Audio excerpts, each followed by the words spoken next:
Assalamualaikum warahmatullahi wabarakatuh. Halo guys, perkenalkan nama saya Rizky Wahyuni dengan NIM 20250102015 dari program studi perbankan syariah kelas A.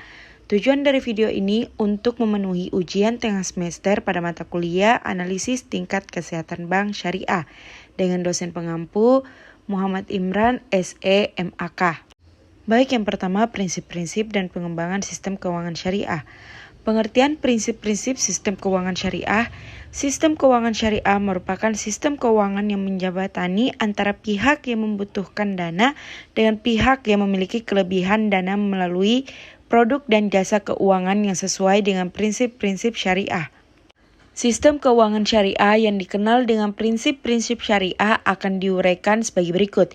Yang pertama, prinsip bagi hasil atau investasi mudharabah. Yang kedua, prinsip penyertaan modal atau musyarakah. Yang ketiga, prinsip jual beli atau murabaha. Dan yang keempat, prinsip sewa atau ijarah. Pertumbuhan dan perkembangan sistem keuangan syariah. Secara garis besar, industri keuangan syariah terbagi menjadi beberapa sektor diantaranya. Yang pertama, sektor perbankan syariah. Yang kedua, pasar modal syariah. Dan yang ketiga, industri keuangan non-bank syariah yang termasuk di dalamnya industri asuransi, dana pensiun, lembaga pembiayaan, dan lembaga jasa keuangan lainnya, yang dalam pelaksanaannya tidak bertentangan dengan prinsip-prinsip syariah. Instrumen keuangan syariah. Yang pertama, pembayaran secara syariah. Yang kedua, saham syariah. Yang ketiga, sukuk. Keempat, reksadana syariah. Dan yang kelima, deposito syariah. 2. Teori dan praktik perantara keuangan syariah. Pengertian perantara keuangan syariah. Perantara keuangan atau financial intermediary adalah suatu lembaga keuangan atau perusahaan yang berperan sebagai perantara antara pihak penyedia layanan dan pelanggan. Peran perantara keuangan syariah. Peran dari financial intermediary adalah agar bisa menjadi sumber daya keuangan untuk perusahaan. Itu artinya financial intermediary adalah sumber modal eksternal pihak perusahaan melalui adanya pemanfaatan fasilitas kredit yang sifatnya produktif. Jenis lembaga perantara keuangan syariah.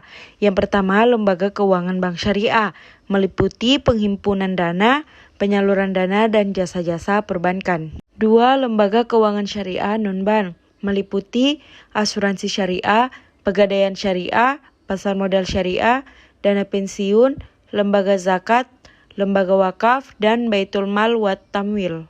Tata kelola perusahaan. A. Tata kelola perusahaan adalah suatu objek yang memiliki banyak aspek.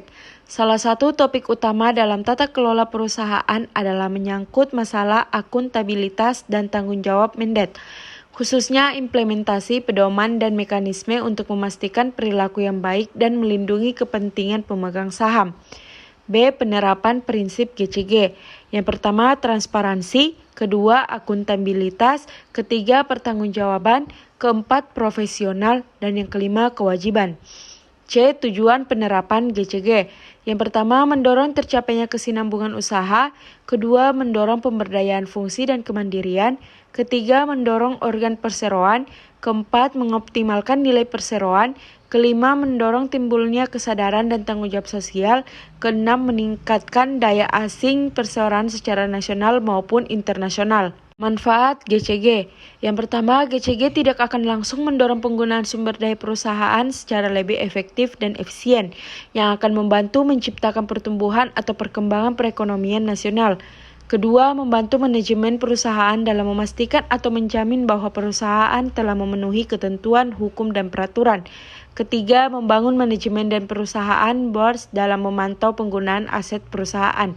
Yang keempat, mengurangi korupsi. Faktor yang mempengaruhi tata kelola perusahaan. Pertama, faktor eksternal. Terdapatnya sistem hukum yang baik, dukungan pelaksanaan GCG dari sektor publik, terdapatnya contoh pelaksanaan GCG yang tepat, terbangunnya sistem tata nilai sosial, dan hal lain yang tidak kalah pentingnya. Kedua, faktor internal. Terdapatnya budaya perusahaan, berbagai peraturan dan kebijakan yang dikeluarkan perusahaan, manajemen pengendalian risiko perusahaan, terdapatnya sistem audit yang efektif, dan adanya keterbukaan informasi publik. Pemangku kepentingan utama, menurut pendekatan kontemporer yang menyoroti interaksi kompleks dari para pemangku kepentingan dan perusahaan, pihak yang berkepentingan sekarang dilihat sebagai mini shareholder. Dengan demikian, para pemangku kepentingan dipahami sebagai kelompok sosial yang mewakili sumber daya modal perusahaan yang paling penting saat ini. Selain mengerahkan kekuatan dan pengaruh dalam seluruh rantai produksi, mereka juga memiliki kekuatan untuk mempengaruhi secara langsung atau tidak langsung keberhasilan perusahaan. Bentuk risiko yang perlu kita ketahui, yang pertama ada risiko murni, kedua risiko spekulatif, ketiga risiko partikular, dan yang keempat risiko fundamental. Lingkungan risiko, yang pertama ada risiko kredit, risiko pasar, risiko likuiditas, risiko operasional, risiko hukum, dan risiko reputasi. Pengaruh Dewan Komisaris. Dewan Komisaris adalah dewan yang bertugas mengawasi baik itu secara umum ataupun khusus sesuai dengan anggaran dasar serta memberi maksiat kepada direksi yang tercantum pada Undang-Undang Nomor 40 Tahun 2007 tentang Perseroan Terbatas. Jumlah, komposisi kriteria, rangkap jabatan, hubungan keluarga, dan persyaratan lain bagi anggota Dewan Komisaris sepenuhnya diatur oleh keuntungan otoritas terkait. Analisis perbankan berbasis risiko. Dewan Komisaris dibantu oleh Komite Pemantau Risiko yang bertanggung jawab untuk meninjau semua bidang risiko dalam menganalisis bidang-bidang lain yang terkait dengan risiko, pengendalian mitigasinya, serta potensi kerugian. Dewan Komisaris mendelegasikan wewenang kepada direksi untuk menerapkan kerangka kerja manajemen risiko. Dalam rangka mendukung penerapan manajemen risiko yang efektif, direksi telah membentuk berbagai komite, termasuk Komite Manajemen Risiko atau RMC. Analisis kerangka risiko. Yang pertama, exposure dan manajemen risiko. Exposure risiko dalam bisnis sering digunakan untuk mengurutkan kemungkinan berbagai jenis kerugian dan untuk menentukan kerugian mana yang dapat diterima atau tidak dapat diterima. Kerugian dapat mencangkup tanggung jawab hukum, kehilangan atau kerusakan properti, pergantian karyawan yang tidak terduga, perubahan permintaan, pembayaran uang tebusan kepada penjahat dunia maya, atau aktivitas lain yang dapat menghasilkan keuntungan atau kerugian bagi bisnis. Pengertian manajemen risiko. Manajemen risiko adalah pelaksanaan fungsi-fungsi manajemen dalam penanggulangan risiko, terutama risiko yang dihadapi oleh organisasi atau perusahaan, keluarga, dan masyarakat. Manajemen risiko kredit. Yang pertama, kebijakan formal dalam mengelola dan mengurangi risiko kredit. Perusahaan, khususnya bank, menggunakan sejumlah metode dan kebijakan dalam mengelola risiko kredit untuk meminimalkan kemungkinan terjadinya kerugian tersebut. Ada 6 metode yang dapat digunakan untuk mengelola risiko kredit. Di antaranya yang pertama, model pemeringkatan. Kedua, manajemen portofolio kredit. Ketiga, sekuritisasi. Keempat, peran agunan. Kelima, monitoring arus. Dan yang keenam, manajemen pemulihan. Kredit khusus untuk bank syariah. Risiko kredit adalah risiko yang disebabkan oleh adanya kegagalan dalam memenuhi kewajibannya. Dalam bank syariah, risiko pembiayaan mencangkup risiko penduduk dan risiko terkait pembiayaan koperasi. Analisis risiko kredit dalam portofolio aset.